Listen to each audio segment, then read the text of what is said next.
What if you're freezing up in your most important moments and sabotaging yourself without even realizing it?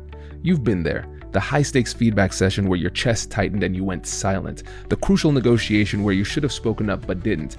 The moment your body betrayed you when you needed confidence the most. Meet Jay Moon Fields, one of the world's leading experts in embodied emotional intelligence and author of the globally used book, Teaching People, Not Poses. With an average rating of 4.7 stars and worked with powerhouses like Apple, the UN, and Patagonia.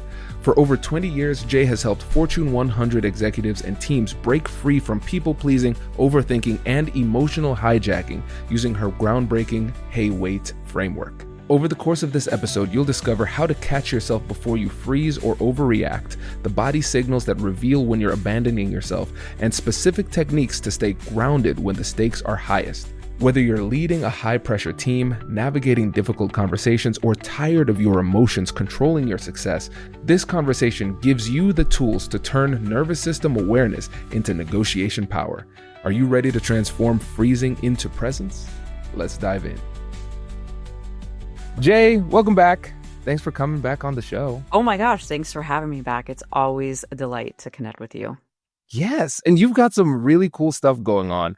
And I think it would be good. Let's just start off in general talking about what it is that you do. Like, what is it that folks know you for? And then we'll get beneath the surface to understand who you really are, how you got to this point, and then what it means for everybody listening. Great. Yeah. Going in deep. Well, I'm a somatic coach and I'm an author. And like you, I'm a LinkedIn learning instructor. And I help smart, sensitive, successful people who tend to lose themselves around other people in relationships to learn how to leverage the intelligence of their body and their nervous system so they can unlearn all the bad conditioning they got about what it means to be a good person in a relationship and instead learn how to be a healthy person in a relationship, which essentially means, I mean, if I were to narrow it down to one statement, I help people like who they are around other people. Wow. Okay. So there's a lot.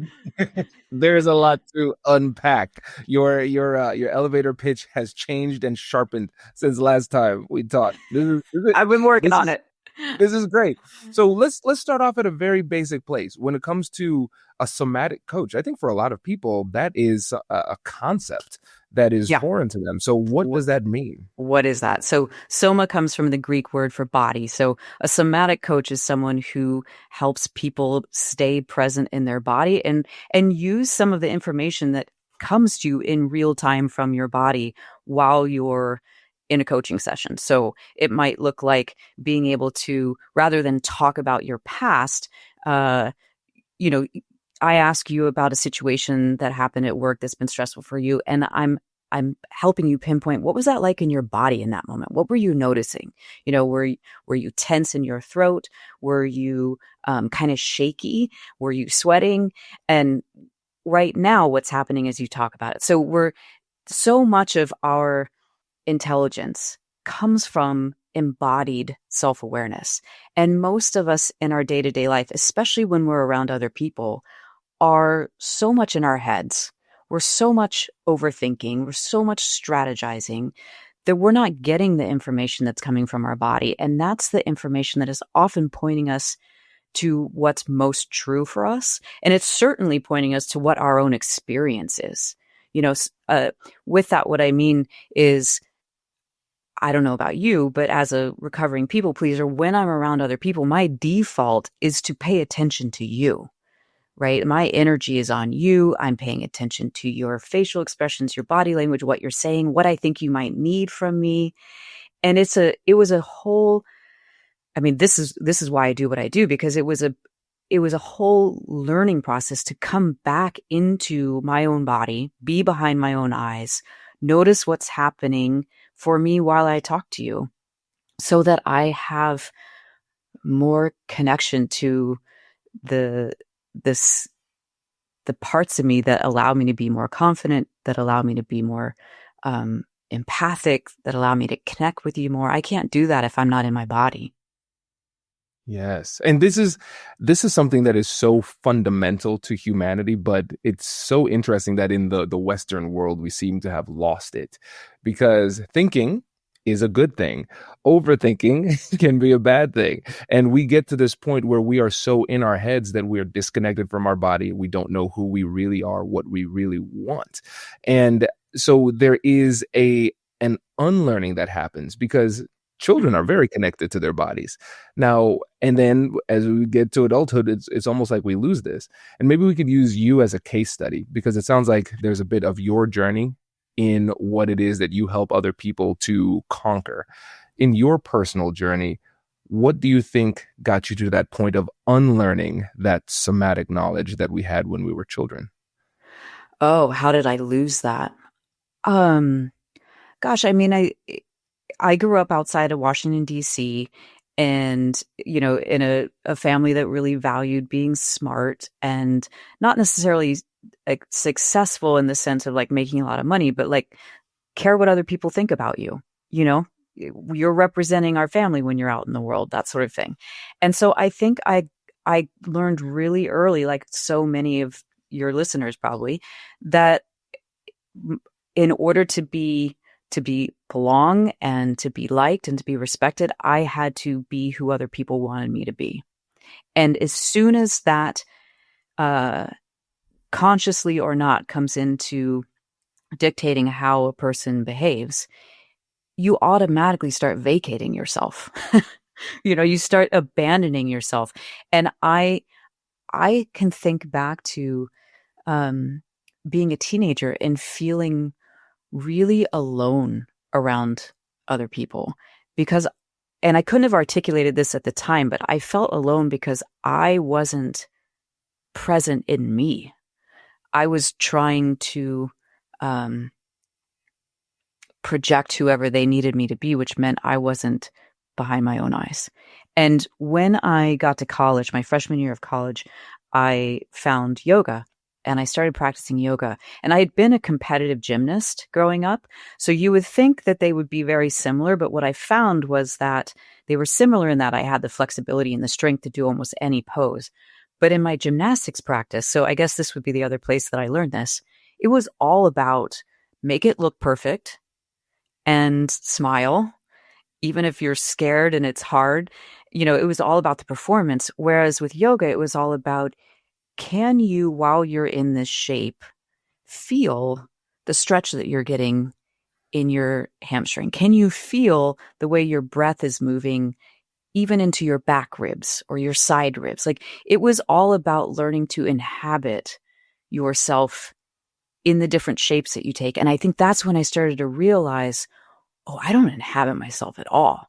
I am bending and contorting in my daily life, and I'm not even in here.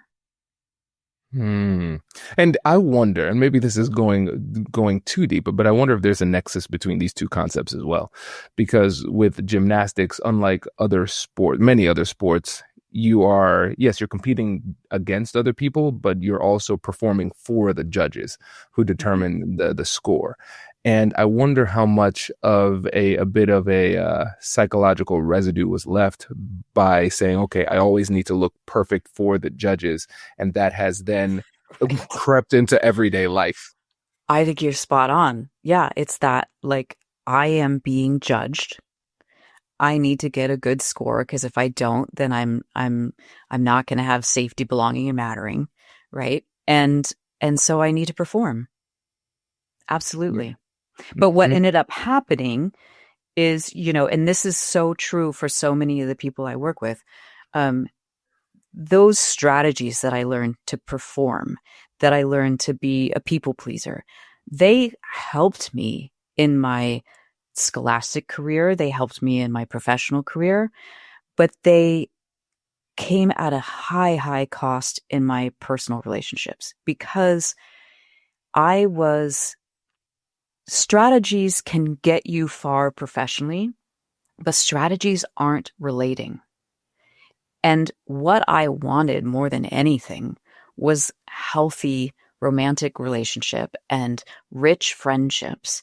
And I didn't have the skill set for that. I had the skill set for getting good scores, but getting good scores doesn't make for healthy relationships. And I know your story enough to know that this is true for you too, right? Like you you learned how to become popular, but that didn't mean that you were being yourself.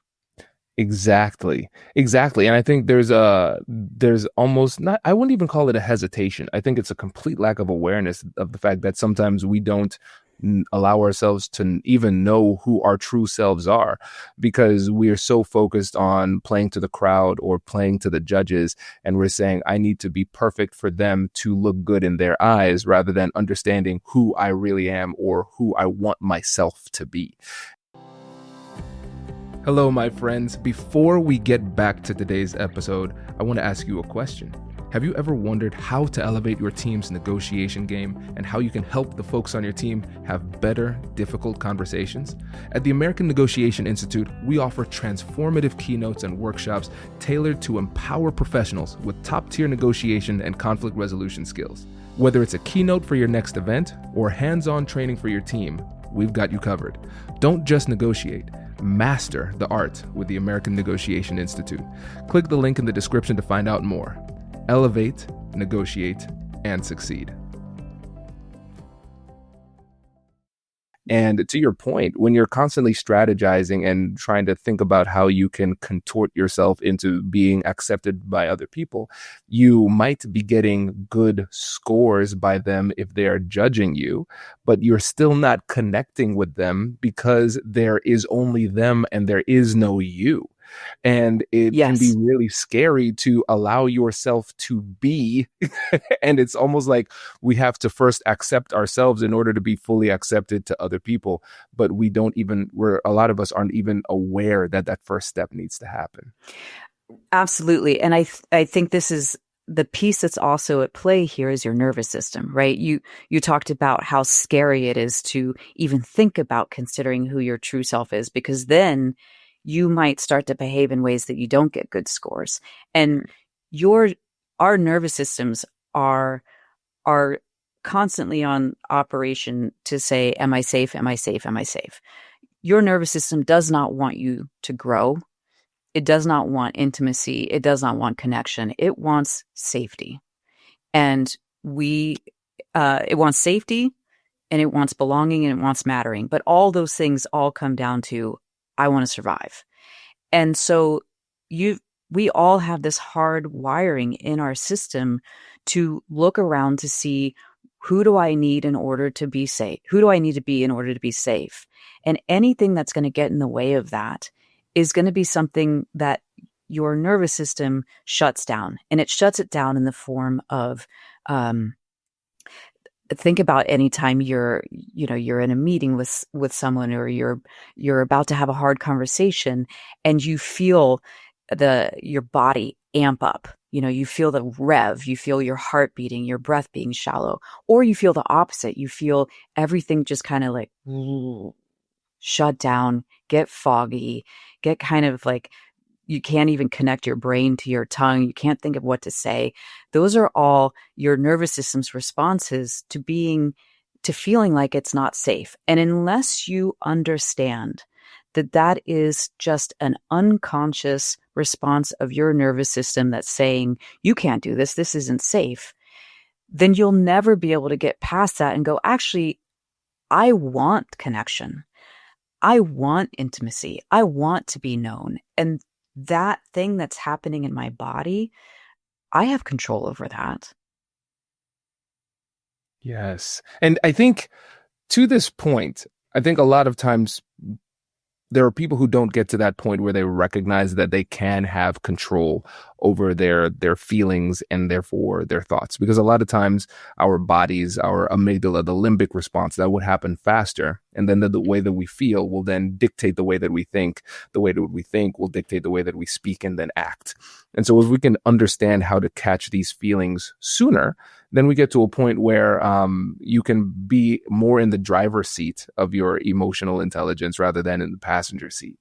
And I think I want to go deeper into this because, again, I want to make it as real and practical for the person, because I think they're starting to connect to this. But I want to draw a clearer line between the somatic knowledge, like the body knowledge, and emotional intelligence.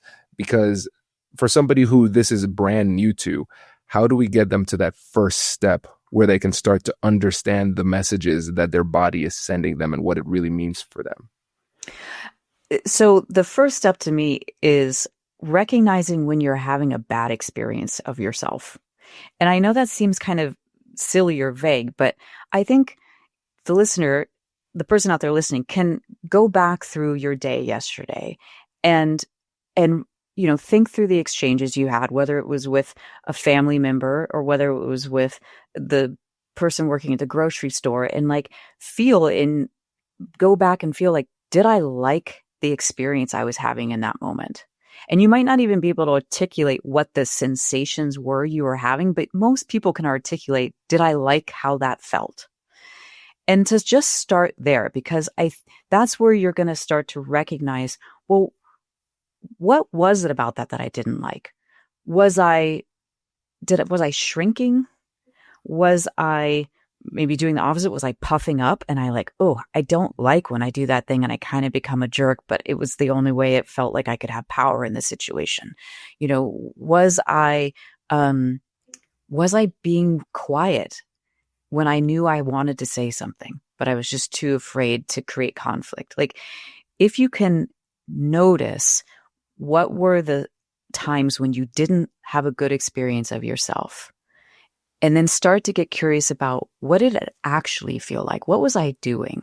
That's when you're going to start to recognize what are some of your patterns that are related to that emotional intelligence piece of we all got conditioning growing up about what it means to be a good person. And it's not necessarily healthy, right? We got taught, to be a good person in a relationship means that you don't make other people uncomfortable. That's a big one. I definitely got that message. To be a good person in a relationship means that you make sure the other person feels cared for at all times, even if it's at your expense, right? Mm-hmm. To be a good person in a relationship means that you never put yourself above someone else, or that you do, that you always show that you're confident and in charge. Right? We've all gotten these different messages that get encoded into our cells and then get reinforced over and over again by the nervous system that said, hey, we learned this is what is good. This is what's going to keep us safe. So I'm just going to keep doing it and doing it and doing it. So being able to identify what doesn't feel good and what are you doing when you're doing that? Oh, this is good. This is great, because what I'm thinking here is that a lot of people struggle with this in some kind of way. Everybody shoulds on themselves in some type of way, where they say, I should do this or I shouldn't do that. And then if you try to push them to understand where it came from, a lot of times it's connected to maybe something from their childhood, maybe religious beliefs, societal beliefs, whatever it happens to be. But a lot of times it doesn't come from them and it's not optimized for their situation. Mm-hmm. Mm-hmm. And so I want to take this a little bit deeper, because I think this is a piece where, most people have heard this piece before, right? This idea of we've been conditioned to be one way and that's not necessarily healthy. But one of the things that I find is the underlying cause of all of the people pleasing, the overthinking, and the strategizing is operating from this belief that no one else is going to care about your insides. No one else is going to consider you. All these behaviors come from this underlying, often unconscious belief that if I give you, Kwame, what you want from me, eventually you'll give me what I want, right? It's if I work hard enough, someday someone will see how hard I worked. I'll get the raise, I'll get the accolades, I'll get the partner, whatever it is. If I bleed out for you, really, that's kind of what it comes down to. You will eventually one day see who I am and give me what I want or respond to my preferences. And so this comes from, like I was saying, not believing that anyone is ever going to care about you and your insides. And the reason why this connects to the importance of somatic work is one of the things to do in order to start believing that your insides matter is being able to feel what's happening for you in real time. Like, that's your insides. When you say this, I feel this way. When I walk into this meeting, I have this kind of experience, but what I really want is to be seen as confident and connected. If you don't believe someone else will consider you, then you constantly go through your life giving yourself away. And so this is where, can I tell a teaching story to make? Please do. I'm like trying to make it tactile, and let me do it this way. So this story came from my mentor. Her name's Nancy Dreyfus, and she's an incredible therapist. And years ago when I was working with her, she gave me the story to tell me, she's like, Jay, this is where your behavior came from. Okay. So listener, Kwame, I want you to imagine, here's a scenario.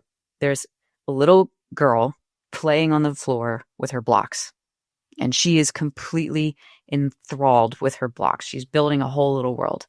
And mommy A walks into the room and says, we've got to take your grandma to the doctor's appointment. We got to go right now. And she takes the girl by her wrist and she takes her out of the room and, leaves her. And the little girl's like, but I don't want to go. And mom's like, tough. We got to get your grandma to the doctor's. Okay. So that's mommy A.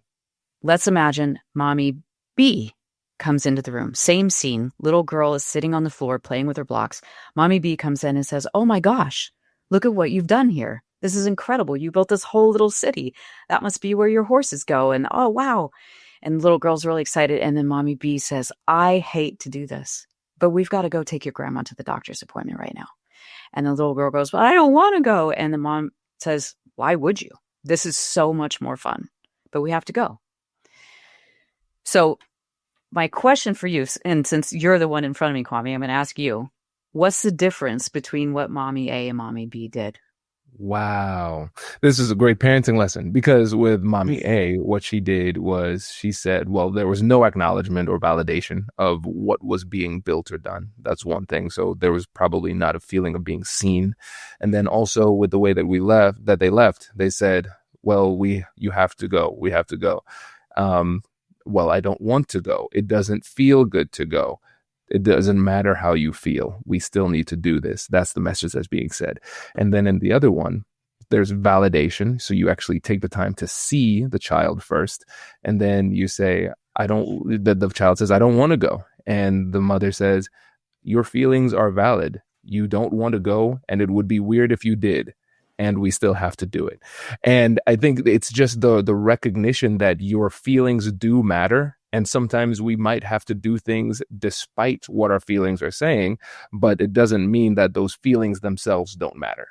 Yes, you are unsurprisingly very good at saying what was happening there. Yes, there was validation. There was saying your feelings make sense. It would be weird if you didn't feel that way. And the big thing here too is, in mommy A's scenario, there was only one reality, and it was mommy A's. She didn't see the little girl's reality. She didn't recognize, like you said, what she built. She didn't recognize what she was feeling. She just said, I have to take your grandma to the doctor's appointment, and you have to come with me. One reality. In the mommy B scenario, there was two realities. Wow, look at what you've done. I see you. I recognize you have a whole thing going on right now. And then, like you said, there was also, of course you feel that way. Why would you want to go? So your feelings make sense. So this is what I mean by expecting someone to care that you have an experience, expecting someone to be interested in your insides. Most of us had mommy A's. And that's not because we had moms that didn't love us or caregivers that were cruel. It was that they were busy.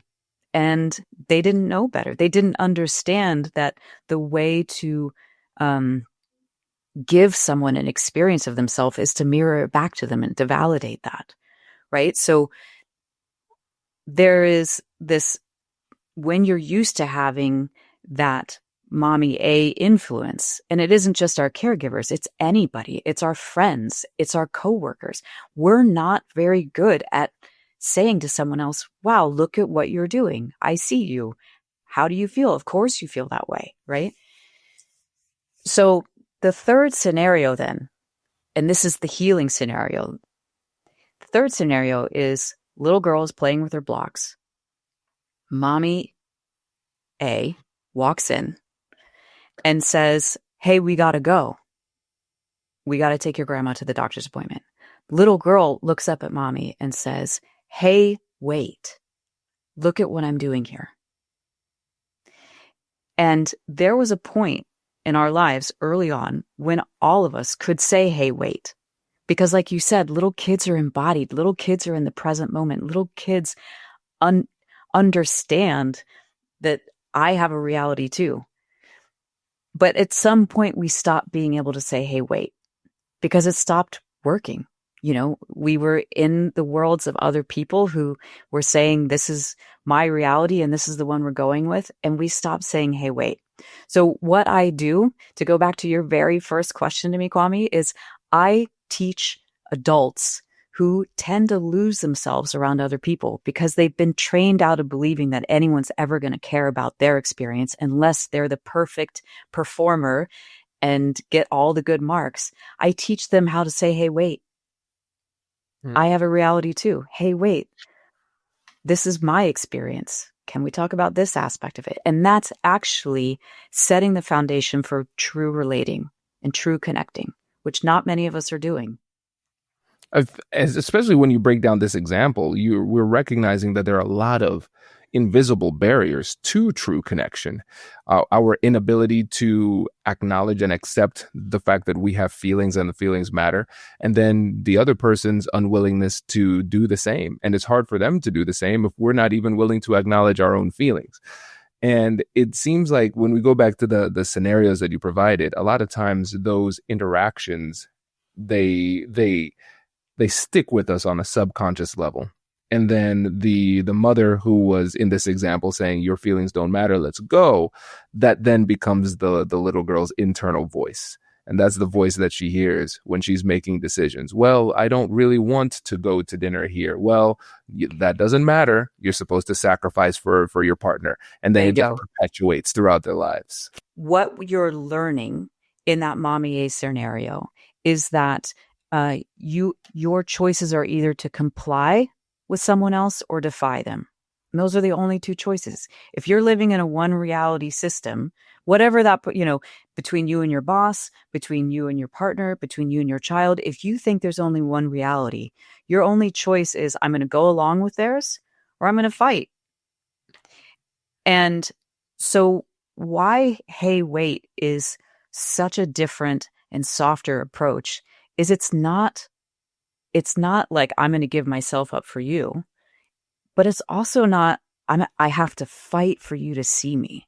And I think this is the thing that so many people, again, in these unspoken, unseen dynamics, we don't understand. If we're used to not being seen, the only way we're going to get there, we think, is to finally just blow our lid, have the argument, fight to be seen, fight to be heard. You're smiling and nodding like this is, yeah.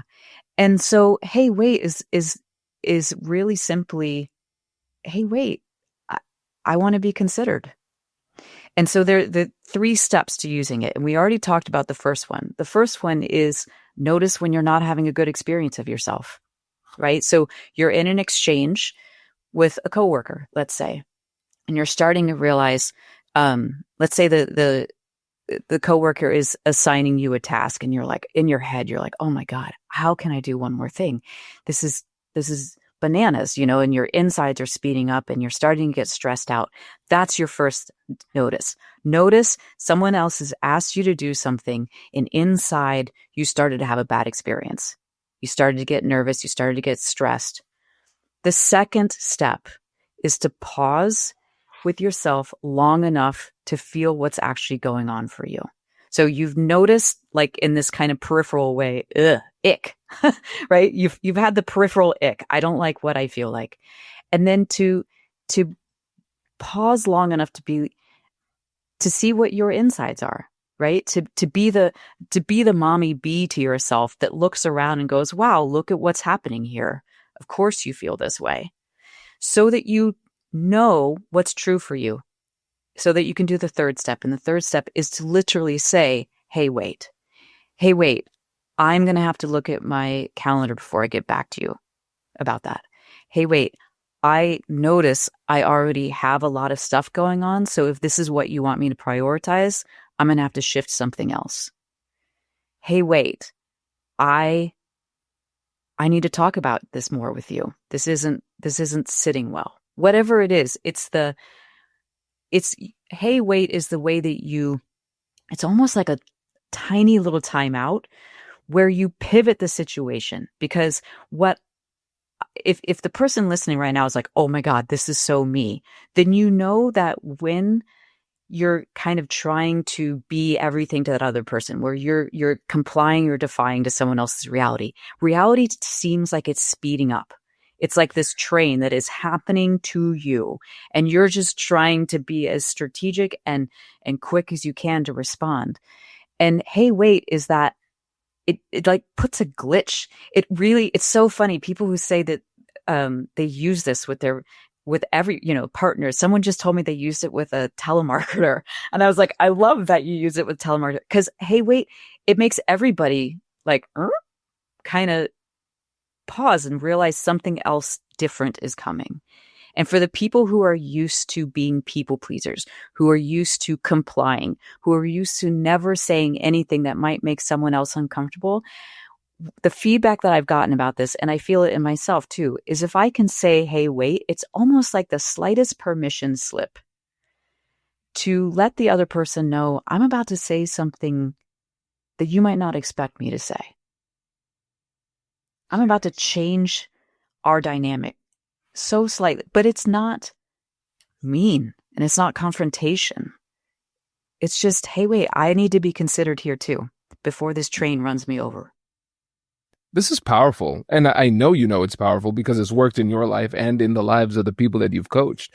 And one of the many things I love about this is that you've actually given people steps for the power of the pause. Because a lot of times we hear people say that embrace silence is something that's often said in negotiation and difficult conversations, but we don't talk about what to do in the silence or why it's so hard to maintain the silence. And in these conversations, things happen quickly. And I love the idea of thinking about it as a timeout, because if you think about it, you don't even need to understand sports to understand this. Just sometimes in sports, just like in other parts of life, sometimes there is momentum. Momentum is real. It's like a nebulous force you might not fully understand, but you can recognize when it's taking action, taking hold of an interaction. And so if you're a coach seeing something bad happening on the court, you might not even know what's happening that's bad. You just know it's bad and you need it to stop. And so here in this situation, it's like, my body's telling me something's not good. Okay, so I'm going to notice that bad experience. Now I'm going to think long enough to actually fully appreciate what I'm feeling. And then I'm going to say, hey, wait, I don't even need to say what, I don't even need to know what's coming next. I just need to know I need to slow this ship down or else I'm going to end up in a really bad place. That's right. And sometimes that's all you need to say. I mean, hey, wait, I need this to slow down. Hey, wait, I don't know what's going on right now. Give me a beat. I mean, just that, because so many of the people I work with say they can tell when they're feeling anxious, but they get so tongue-tied they don't know what to say. And that just having these two words gives them something to say. And then they can figure out what comes after that, right? It's not rocket science to then put in some words after that even if it's just, hey, wait, I don't know what I need to say here. Give me a minute.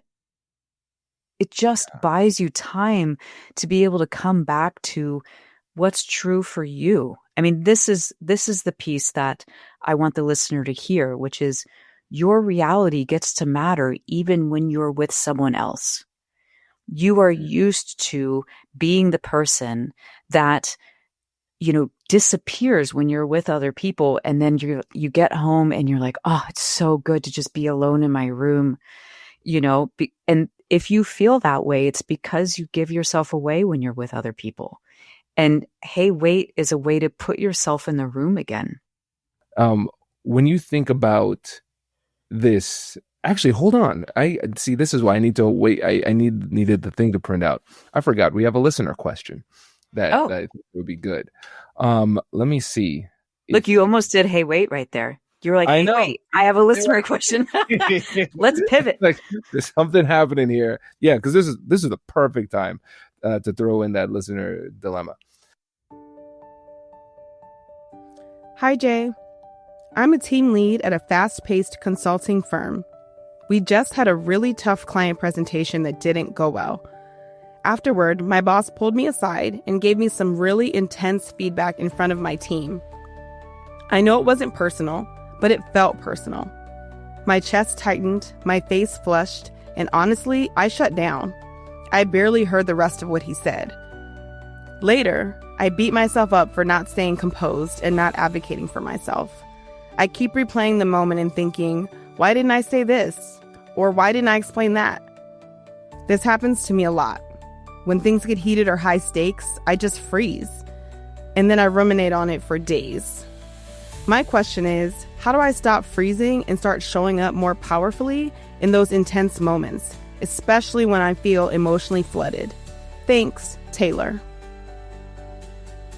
Oh, I'm sure there's so many people who feel like they could have written this exact same thing. This is so common, that sense of, again, something's going on that doesn't feel good. And that's your nervous system putting you into a freeze, right? You end up not saying the thing you want to say, or you end up coming across in a way you don't want to. So to this person, the first thing I would say is,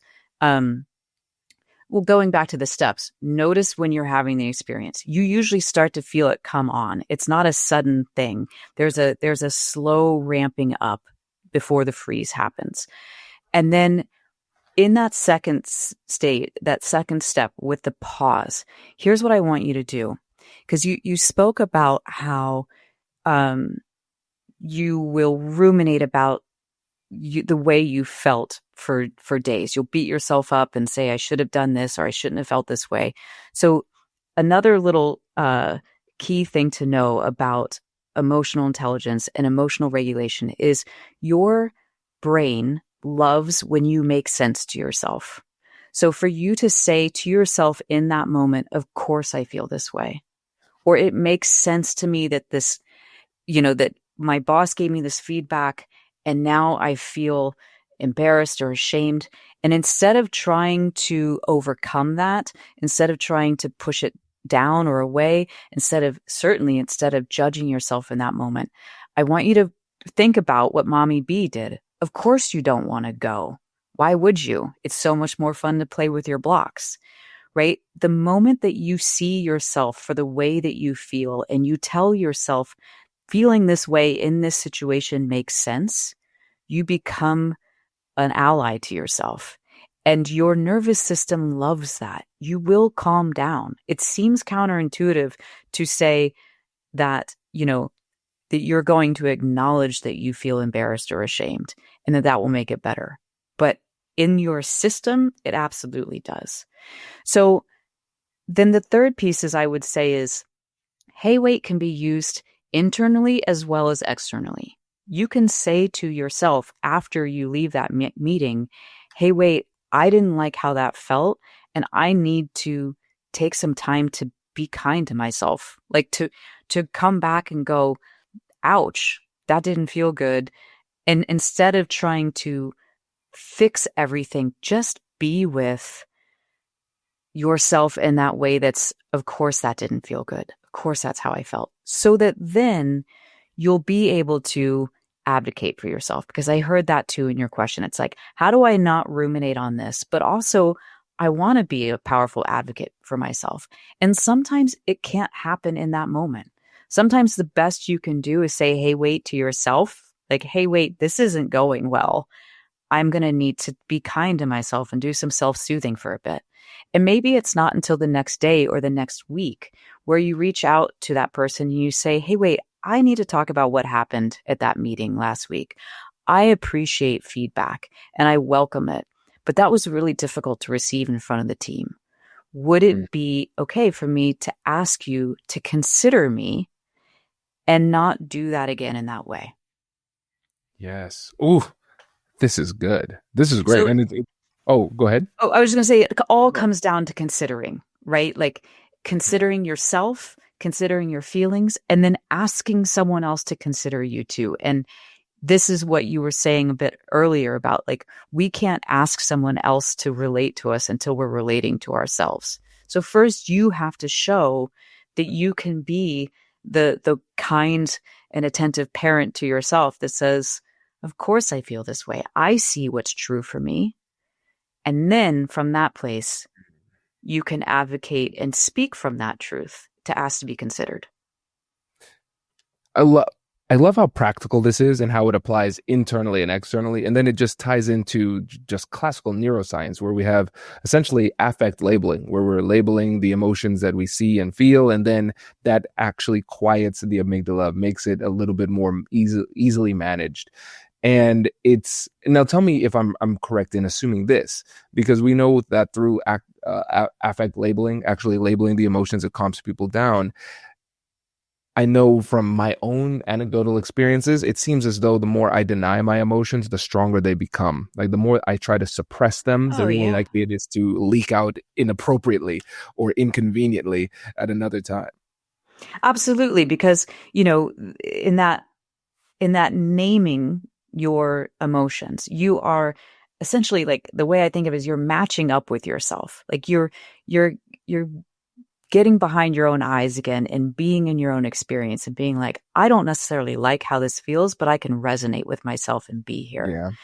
When you are trying to deny that you are feeling a certain way, the way I imagine that in my body is that, like, the feeling is happening in my body. And if I don't like it and I want to deny it and I want to push it away, the only option I have is to leave my body. And when I leave my body, that's when I'm in my head. That's when I'm out here performing. That's when I'm trying to, pretend that I'm not how I am. And that, as you said, that goes sideways real fast. It goes sideways because you're not connected to yourself. And you can get by doing that for a really long time. But it's kind of like, the old saying of if you're navigating just 1 degree off, you're going to end up hundreds and hundreds of miles away from your destination. That's what that is. If you leave your body so that you don't feel what's true for you, you will go very far, but you will be very far away from the destination you wanted for yourself. Oh, it's powerful. It's scary, but it is also very powerful. And I think what's really exciting about this is that you've given us a toolkit that we can use to get back on track so we don't find ourselves in these situations. And it's also empowering to recognize that even if we do have made the mistake of not honoring our emotions and connecting to our body and getting that somatic knowledge, we can start now and start reorienting to something that works so much better.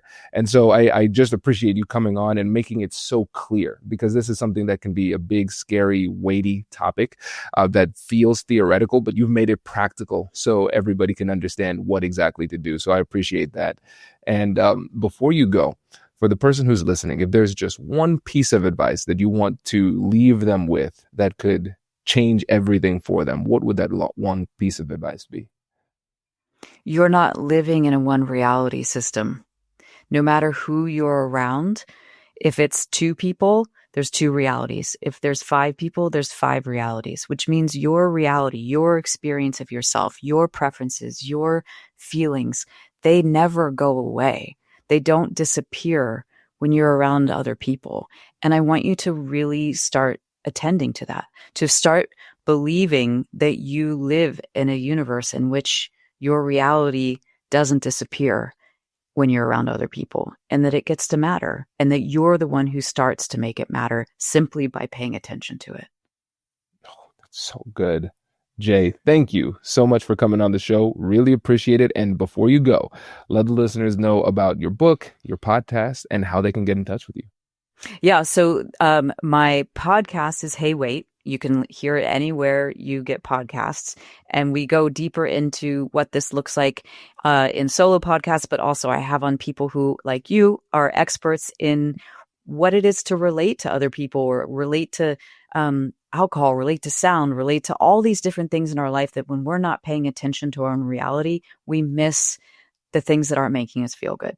So that's the podcast. And then people can find out about all the other stuff I have. The best way to do that is to go to my website, which is jmoonfeels.com. And my book's there. My courses are there. The LinkedIn learning courses I do are there. And you can sign up for my newsletter there, which is also where you'll get ongoing connection to all the stuff I'm up to. Amazing. Jay, thank you so much for coming back on the show. Really appreciate it. Thank you. It's my pleasure. And before we go, here's one final bonus question from our producer, Simone, because he always makes us think deeper. I have a couple of friends that they have perfect families, perfect lives.